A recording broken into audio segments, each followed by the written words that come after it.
Lloyd Vehicle Consulting stickers, t-shirts and mugs are available by clicking the link to the Google form in the video description below.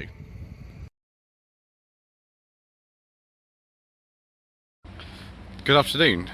Today is the 19th of June and here we are at the Lakeland Motor Museum near Ulveston. I know many of you will be familiar with the fact that Ian Seabrook came here from Hubnut many years ago, but we're at the Lloyd Vehicle Consulting and Planeauto joint social event, so I might as well shambolic shuffle my way around. First of all, I shall make sure I pay and not get too tempted by some friends and also some very tasty cars in the gift shop, which might be a little bit too much to resist, but we shall do our best.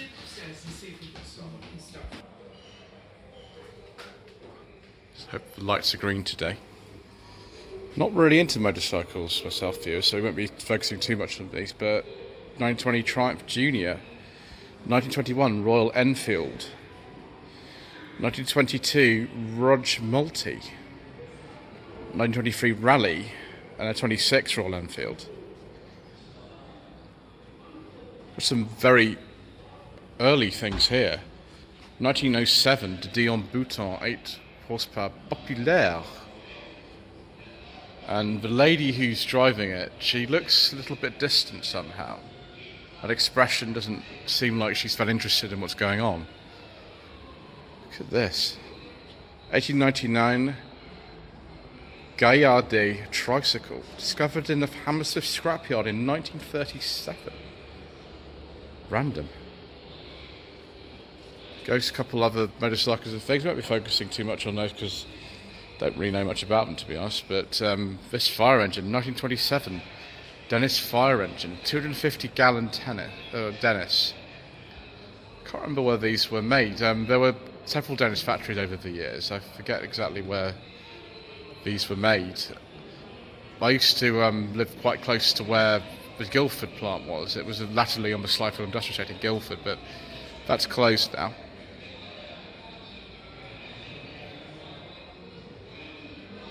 So there we go. This was sold to a fire brigade in Johannesburg.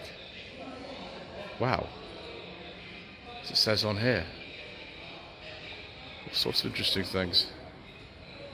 Model T is 1920 with the strangest controls of any of the earlier cars, in my opinion, how you actually operate it, because it's very, very confusing. Those pedals aren't at all how you'd actually expect them to be.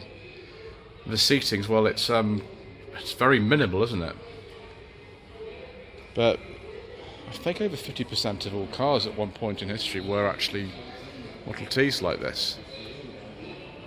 Oh, a flying model of a Sopwith Camel. Interesting. 1921 Citroën Type A 10CV with the double chevron gears at the front, of course. There we go. It's, nice in that colour. It's 100 years old, no, 101 years old, that car. Oh, and it's still got the little orange, sort of yellow light bulbs as well. That's pretty crazy. Star, I think this is from the Black Country. They were from Wolverhampton. Special streamlined V-shaped radiator. 1913, gosh, it's so old. 1933 Buick Series CA. There we go, right-hand drive, produced in Canada, the only one left. There we are. There we go.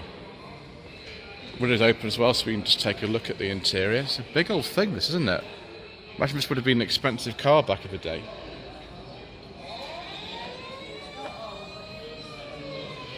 (1937) Bentley 4¼ litre, owned by Donald Campbell. Yes, there's a special Donald Campbell exhibit actually here, so we'll take a look at that a bit later. There we go, you have the colour himself. It was second hand, he bought it in 49, it was silver, and then he decided to paint it blue. Yeah, it's the same colour as so many of those bluebirds and things. Probably with no other Bentley 4 1/4s like that. 1934, Humber makes foursome drop head with a 4-speed gearbox. It might even have a synchromesh bottom gear, this one. There we go. So this is a local car. The car was started in 1947 and then was rescued and restored in 1991. That's a very beautiful car. I like that very much, viewers. What on earth is this massive thing here? 1938 Cadillac 75 Fleetwood Limousine. Wow. Originally registered to a gentleman in Surbiton. Yes, he used to live in Surbiton. I used to live in a place called West Ewell, which is north of Epsom. In 1966, Savile Row tailor Rupert Litchett Green bought the car. He's married to John Betjeman's daughter, and John Betjeman might have travelled in it. I forgot the museum was as old as it was. It wasn't actually on this site originally, it was somewhere else, but it was founded in 1978, so it's been going a long time. Oh dear. Yes, we'll get to that kind of stuff later. Turner light delivery Trivan. Goodness gracious me. Everything's just on display, there's nothing covered up at all. Oh, a new exhibit, 1937 SS Jaguar 100. Yes, please, viewers, we do like that. The SS name, Swallow Sidecars, became a little bit unfortunate when the Nazi Party started becoming prominent. And yes, you know the rest. They had to change their name quickly. 1952 Citroën Model 11. So, I presume this is it's a Light 15, as it's called. It's very much sort of the Ian Seabrook territory. That, not so much mine. I'm more interested in this sort of thing. 1955 Jaguar XK140 fixed head coupe. Very nice. That is rather special. Wow. There's some tight parking here. 1954 MG TF1250. So not the 1500. This is presumably the late 1250 X-Pag engine. And it's got a beige interior. Is that vinyl or leather, viewers? Answer in the comment section below. Also got nice dark green paintwork. Very nice. It actually looks like darker on camera than it is in real life. The colour looks richer on camera. It's just so strange. Often filming does flatter vehicles, and this is no exception. We got here, it's a Humber. 925 Humber 1225 3-door 4-seat tourer with a rear passenger screen. Yes, of course. It's a thing that Roald Dahl, when he had an accident in a car in the 20s, he went through the windscreen. Or it was shattered over it, and he sort of was blood everywhere. It was crazy. Austin 35. This one is year is this 57. Larger rear window. I'm not going to show you open the bonnet actually. If you look at the Alex's Assets channel, then it does show you how to do that, because she's also filmed one of these. But yeah, the bigger rear window on these than the A30s. Most of the design ones seem to be 2-door. There was also a 4-door model available, and I've seen some of those recently. We just keep going down here. Continue our shuffling. We might pause for a second actually. Oh my gosh. 1949 stroke 52 TVR number 2. If we look at down here, we can actually see the TRV badge, so the TVR badge just there. Over in Blackpool, Trevor Wilkinson, there we go, shortening his first name. This is the second car, this is the oldest surviving one. Metal body, wow. Look at that.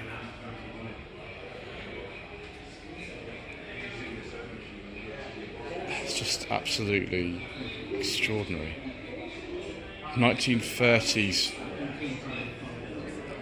Morris 8, and then of course the old full side valve engine. 1953 BSC Bantam Major Cutaway. Don't know anything about bikes, I'm afraid, viewers. We'll keep going. 1963 Humber Hawk Series 3 estate. Wow. I do like these views. Oh, look at that luxury in there. Even got sort of a camera over time there. Just through the quarter light we can see that. There we go. So the successor to the A35 was the A40 Farina, and here is an A40 Farina.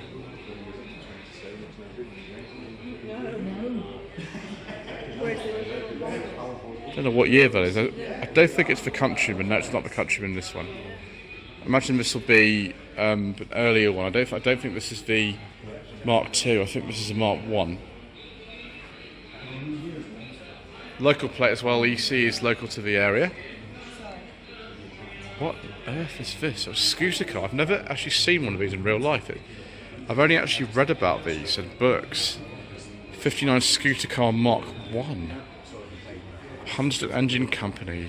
Produces railway engines and things. Extraordinary colour as well. It's just one door. Gosh, it's not one seater. Well, sort of. As you sort of. Why is there a hole in the middle of the seat? That is just absolute abject and utter sort of basic misery in a wonderful way. 1960 Messerschmitt KR200 cabin hauler.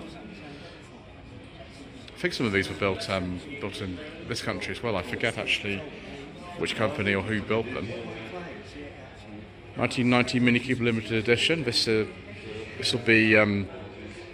Let's just get my marks right on this. Mark 6, I think, with these. Yeah, very early kind of revival Cooper. 1960 MGB Roadster to police specification. But make sure that I don't do anything untoward. Yes, I forget that. You know, the police use a lot of sports cars back in the day. Look at this. An Anther car. Built in Germany. I think there's a Triumph Herald engine in these. I can't remember if this is the one that was on like a restoration show. So it's 66, yeah. There we go. There's one of these in an episode of The Avengers called Castle Diaf right at the end. Apparently they weren't very good as a boat, not very good as a car, but I like it anyway. They used to rust quite badly if you put them in the water, which wasn't the best really. 1962 Triumph Vitesse will be a 1.6 with a red interior. Mr. Harwood on the Rover J channel's got one of these Vitesse. I think it's still for sale, his one, from what I remember. 1962 Ford Consul Capri. These are beautiful cars, but they were very expensive to make, and they just really didn't take off in a way that they needed to. It was a bit of a surprise, unfortunately, and the car only lasted until 64. Based on the Consul Classic, they got an engine upgrade, I think, around 62, 63. Went from about 1340 to, I think, 1500 cc. There we go. 0 to 60 miles an hour in 23 seconds. 1974 Citroën DS20. Gosh, that's a rare specification, isn't it? Most of these around seem to be left-hand drive examples. I don't think I've seen a right-hand drive DS at a show for a long time now. There's the little sticker for the Control Technique, and then that's the tax, and then there's the insurance certificate. Wonderful. Reminds me of my childhood going to France, and then I lived in France actually for a while because I did a degree in French, so very much the sort of thing I remember. Ooh, look at that set of stuff at the back of that Humber Hawk. I'm sure Ian Siebert was very happy when he came here because of this 2CV. It's a really late one, actually, this. A really late one. Sorry, I've got a piece of paper out of the frame. 1990 2CV Special. So it's the last year of manufacture in Spain. Crazy. There's all kind of things here, viewers, but I am going through relatively quickly because I've done a lot of filming already today, and you know, you can come here yourself and actually look and see these things in more detail.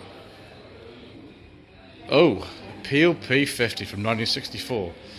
As I often say, the registration numbers until about 65, they didn't necessarily have suffixes even after 63 when they came in. So this car, 7038 VU, you'd expect it to be like, I don't know, something VU 738B, but it wasn't actually that common to see that. It depended on the local authority as to whether or not you got that suffix plate or you didn't. In this case, they didn't decide to do that, and they only sometimes, I think after 65, they went definitely all to C's and then D's. Peel Trident was a sports version, it's a two-seater.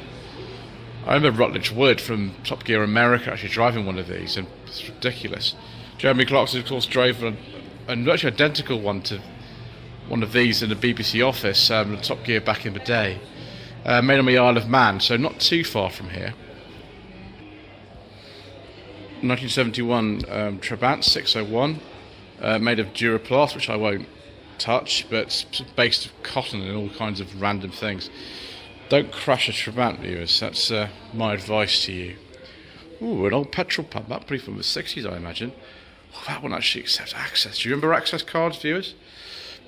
1973 Triumph Spitfire Series 4, 1300cc, 4-speed with overdrive. There's a lady from the 70s very much enjoying herself there, waiting for someone to take her out for a drive. 1978 Mini Clubman. Again, local plate EC to the area. It was pageant blue, and this is an auto. If you want to see a review of an auto, one of these, you can look at the Classics World channel, because Mr. Miller actually did one of these recently. Same sort of era, 1980 Ford Fiesta Mark 1 GL. Why did you say 79 there and an 80 on this one? Well, have a look at the plate and we'll decide, but actually if I want help with it. Yeah, it's a 1.1 GL. I have driven a Mark II 1.1 with an automatic transmission, but I have never actually driven a Mark 1, although my uncle had one of these back in the day. It was a T-Reg 1.1L. This one, though, is in much better condition than my uncle's one was. That's pretty nice. Ooh, 1965 Singer Vogue 3. Now that is nice, viewers. It's a sort of sporty version of the Hillman Super Minx.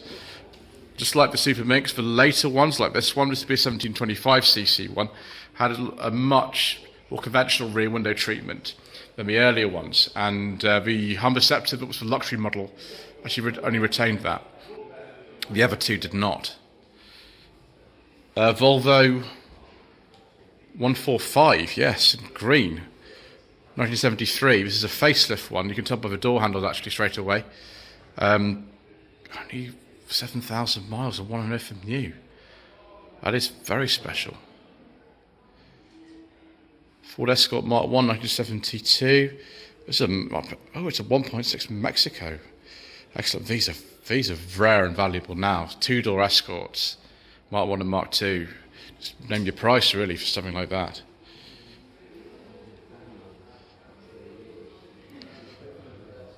'68 Triumph TR5. So the last of this kind of shape, which started really with the TR4 in '61, and then the TR6 was sort of a modified version of this. I think the chassis actually was similar all the way through to the end of the TR6 production. In 1976, I'd like to say that they finished producing the TR6. But this is a mythological design. The TR6 was, I think, Carmen. Similar engineering, though, in the TR5. Right, we'll move on to the next room. Vast quantities of really old models and old sort of, well, not computer games, but sort of pre-computer games, I think. But I haven't got 20p to sort of play with these things, so we'll have to continue. Loads of interesting stuff here. I just haven't really got time today to sort of cover everything, I'm afraid, viewers.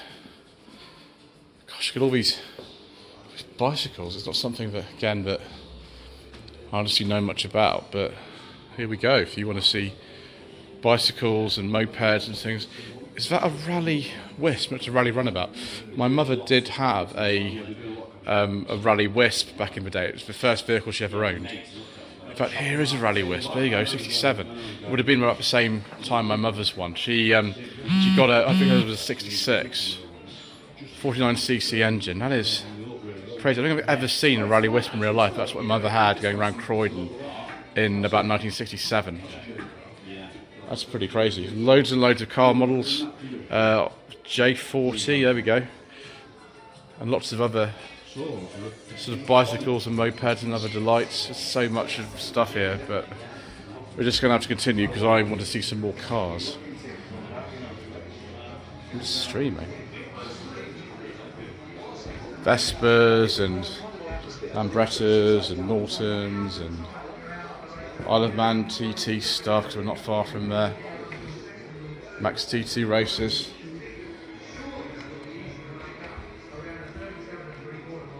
It's all very lovely viewers, but I'm afraid I don't quite have the time to cover all this stuff. So we shall keep going and go on to the next section. Well, that certainly is a Kodak moment, seeing all this stuff up here. Very, very nice viewers. And we'll come down and we'll take a look at some tasty treats that are down there as well. Why not? Right viewers, more motorcycles and some early stuff here. Wow, Morris Cowley. It's old-fashioned, dark and slightly foreboding workshop. 1937 Austin 7. Is that a Ruby model, viewers? Looks a bit more modern than some of the earlier ones. Look at all this sort of automobilia and things they've got in here. The old pseudo-noted signs and champion spark plugs and all kinds of things. 1936 Morris 10 4 Series 2 Special Coupe for the more mature driver. There we go. 1935 Singer 9 Le Mans. You know, I actually helped somebody to sell a Singer Line Le Mans in about 2006. They had one in their collection and I helped them sell it on eBay. It's amazing to see one of these again. The one that I helped to sell didn't run, sadly. 1931 MG M-Type Midget. Sort of predecessor to all those sort of T-cars and things. Velocette Mark II 1952. There we go. Willis Jeep, built by all kinds of companies actually. Some were built by Ford, some were built by Willis, and also I think American Bantam and all sorts of things like that. See that van when we were here earlier? I don't think I saw that one.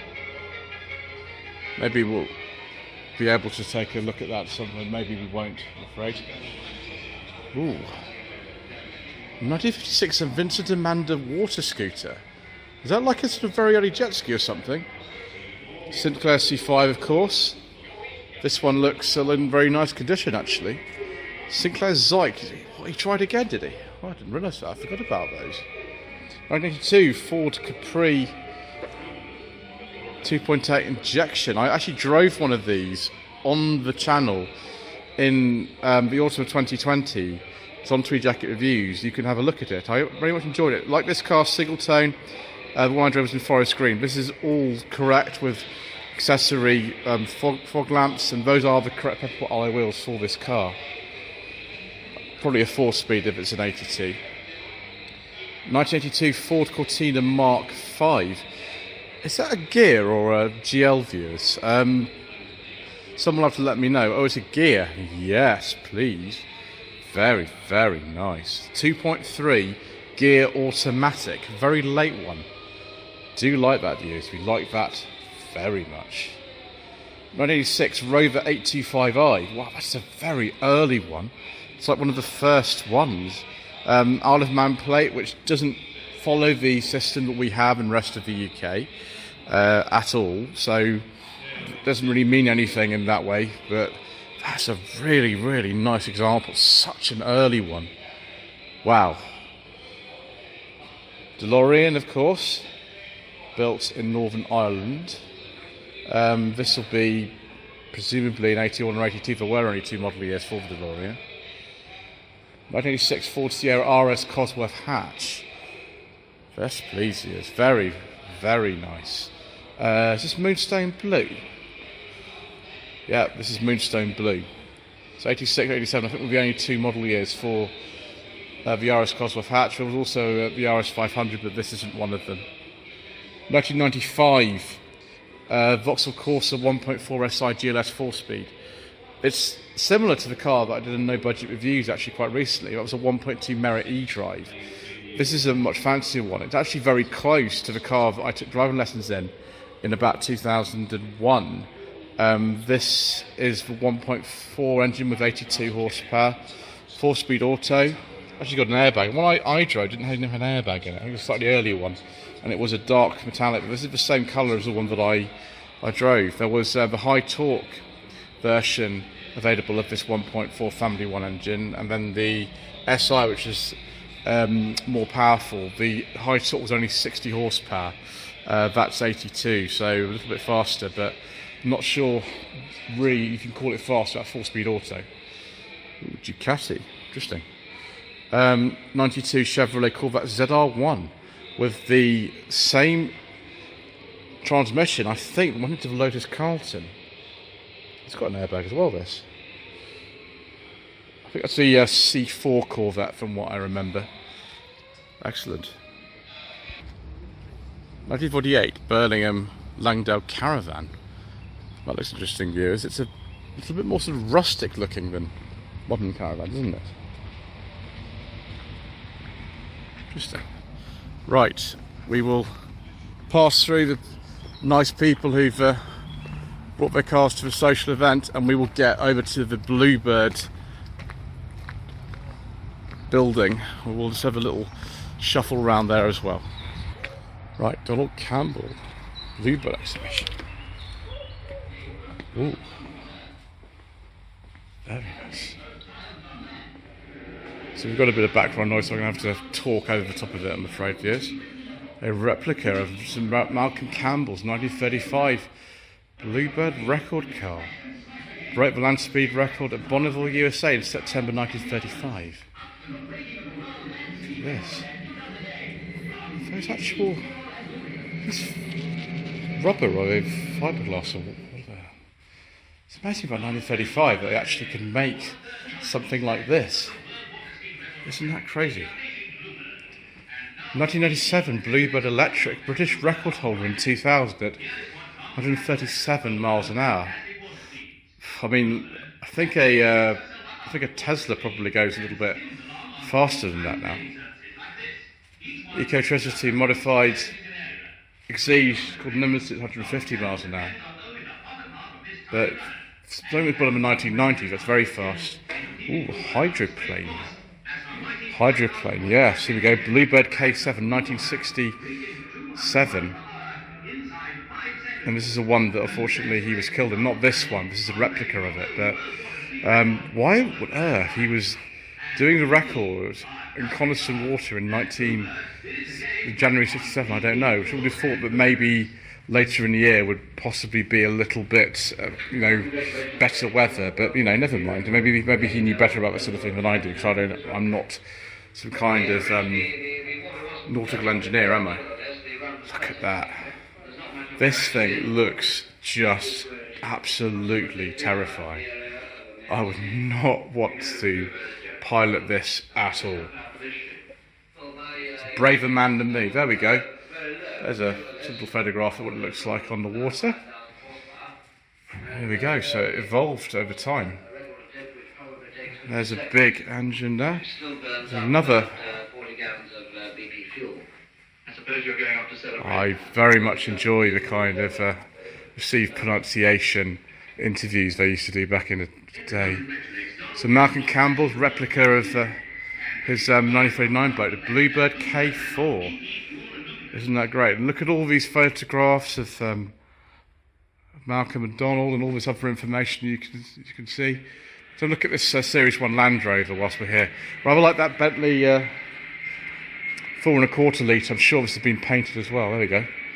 1954 Series 1 86-inch wheelbase Land Rover. Bluebird blue, of course. He bought it in 1960. And they're trying to sort of work out if anybody had seen this back in the day. NJ, I don't think it's from this area. I think that's some in London or something. So, yeah, it's now residing at the museum. All sorts of other bits and pieces here. And there we go.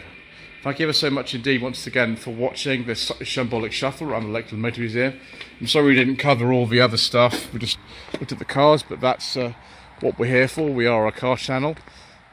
Please don't forget to subscribe to the channel to see more stuff from the event. We've just done a Shambolic Shuffle around of the cars people have bought, and I've today filmed 2 reviews and I've got another 2 to film later on.